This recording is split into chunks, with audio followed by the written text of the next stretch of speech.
Wabarakatuh, salam sejahtera.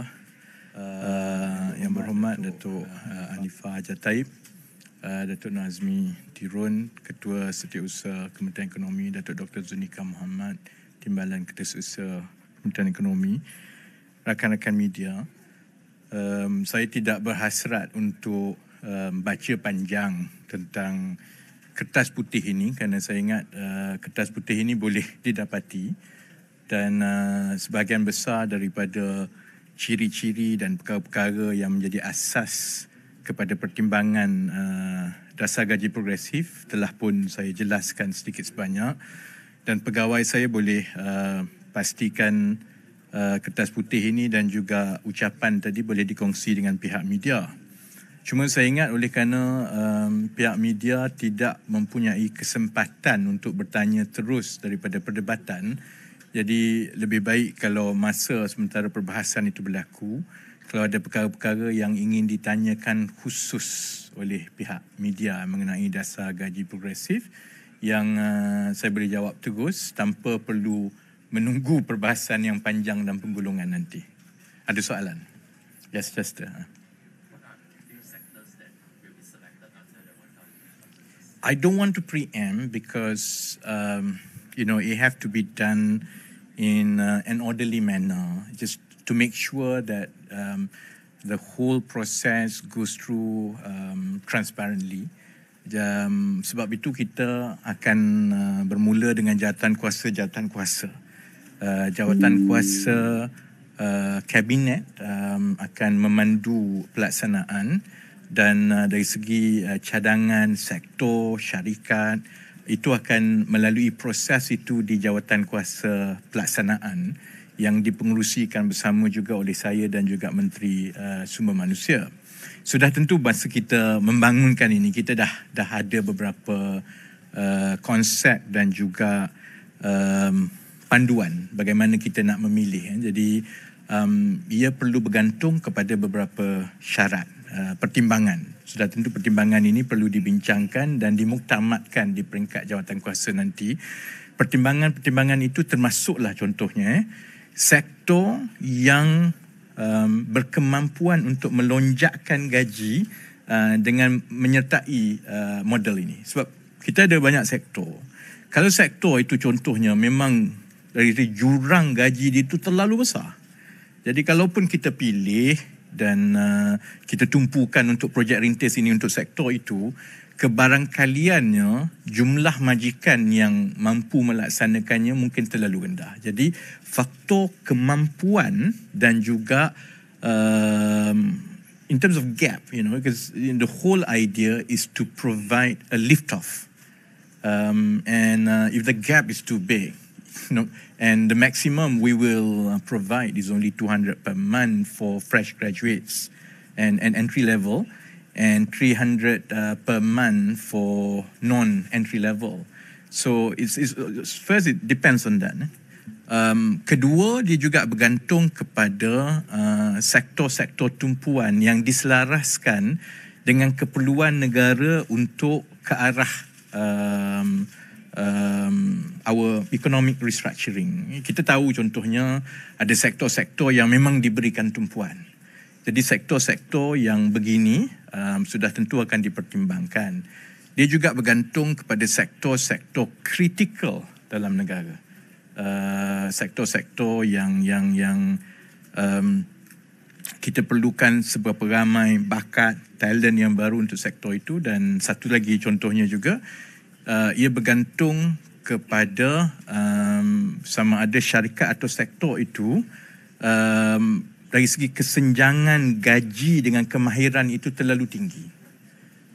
If we think that some sectors who are so underpaid and that sector has the financial strength with the incentive to push it up, so we will consider all these factors. Jadi cuma dia agak sukar untuk kita tetapkan sekarang because it's a voluntary opt-in. So we will decide panduan dia bagaimana, dan kita akan buka kepada pendaftaran bermula April, dan daripada situ I think we will know better. But those are the guiding principles. Yeah.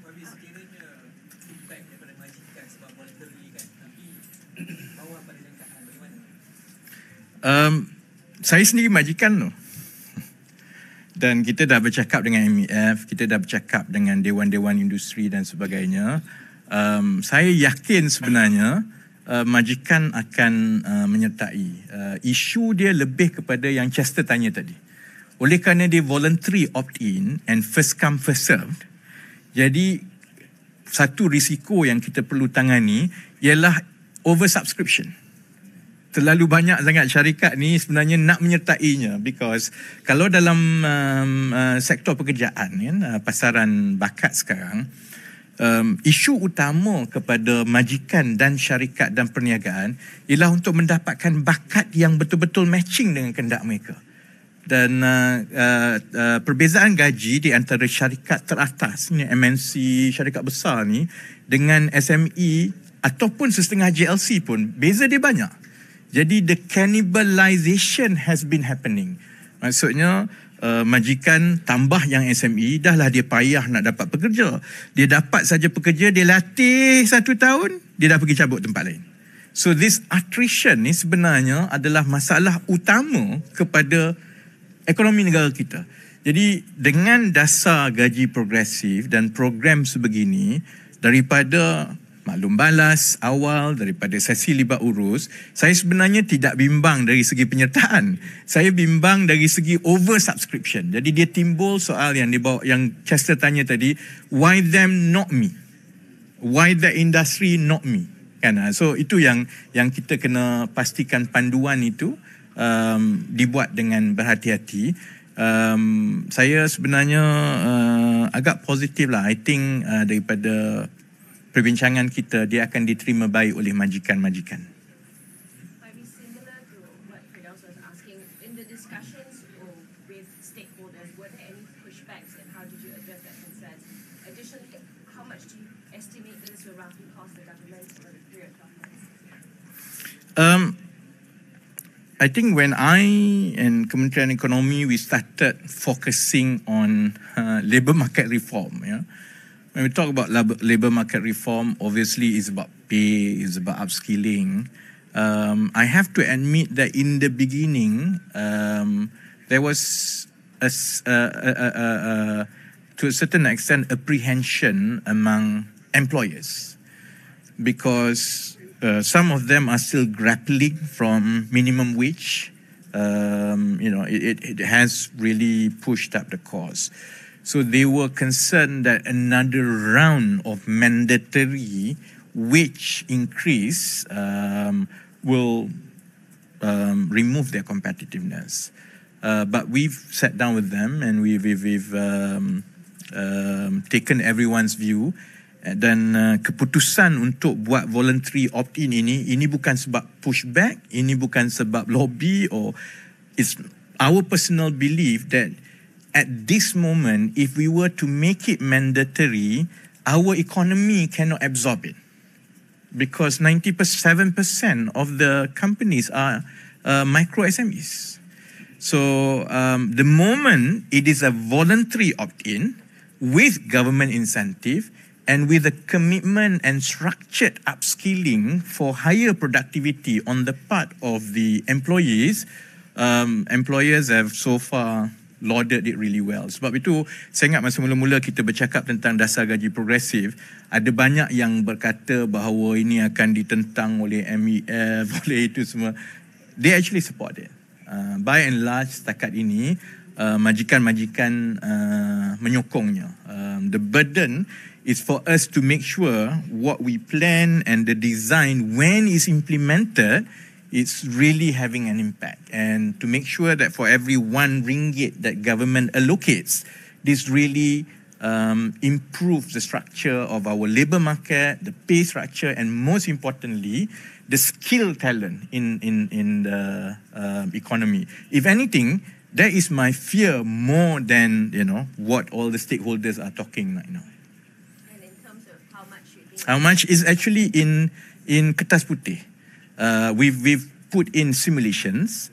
Sebab itu the concept is that it really depends on how much government set aside every year. So that's why we will go through the dry run first for the first 1,000 companies, because it's not just about allocation. It's not even about the concept. It's about the teething operational problem once you implement. Because you're talking about tracking and making sure those who are in the scheme on the part of the employees actually went through the upskilling. So we have to make sure that all the upskilling and the right trainings are in place. And then we also want to make sure that the employers conform to the syarat. So I think once we go through that dry run until September 2024, and by then I think we will have a much better view about how much savings daripada all the rationalization and fiscal consolidation, we would be in a better position to decide how much. But the simulation is we've provided the government with a range of simulation. If we allocate 2 billion a year, it will cover 1.05 million. And the increase in GDP at what? Increase in taxpayers, berapa banyak. So if you go to 3 billion, obviously that numbers, and then we will decide the allocation when the time comes. But let's make sure that the whole system and process are in place next year. Maybe last question sebelum ahli parlimen semua kecil hati. They are very touchy-feely, Okay, all right. First is how much is budgeted for the pilot project? Second is how do we measure? Is it as long as they completed the training program, then they are entitled? And then how do we measure the productivity gain? In terms of allocation for the project ringtase pilot project, we have to see when the how much it costs. We have to see when the registration opens and when the final selection of that 1,000 companies are done, because different companies actually have different numbers of employees. But on the back of the envelope calculation, so if you take 1,000 companies, and because these are small and medium, so on average, if you take that one company is 50 employees and you are looking at 200 ringgit per month for 1 year, 2004, you do all that maths. For 2024, it will cost about 20 to 30 million. And that allocation is already being set aside in Kementerian Ekonomi. So it will not cost us more than 30 million allocation. That's why I think it's very doable, and we want to do that first to see the feedback, and especially to resolve if there are any teething problems. See, that is the second question about how do we make sure, how does it work exactly? There are two components to it, right? First is on the salary. So salary, if a company qualifies for it because it meets all the requirement, and it increases the pay scale for entry level and non-entry level, so they will submit claims. The Jawatankuasa can decide whether is it going to be disbursed back on quarterly basis or 6 monthly basis. So, they pay, and then every 3 months they claim, and they will get their reimbursements. That helps their cash flow. Likewise, for annual increment, after a year, they will submit their payroll, and then claim, and then the agencies, and then we have all the agencies working and connected, will be able to verify that they did actually pay. The annual pay rise, annual increment basically meets the syarat-syarat yang ditetapkan dalam panduan. So that's on the part of the employers. On the part of the employee, once they are into the program, personally they are also accountable for it, because for them to get this, say you are a fresh graduate, for them to get the 200 ringgit and because of that, your salary goes up by 200 ringgit or 300 ringgit. Anything above that, maximum is 200 ringgit claim. They will have to go through certain training that the Jawatan Kuasa will decide and will impose for this particular sector at this level. We have to see what upskilling that is required, and that's where Kementerian Ekonomi and KSM really have to see at the big picture. How do we plan for their upskilling? They have to go through that. At the end of the year, all the records have to be completed. If they do not abide to their upskilling, then they are dropped out from the scheme. So they won't, and once you are out of the scheme as a person, obviously your employer said, sorry, you are not part of this scheme, and therefore your salary is like that, not like this.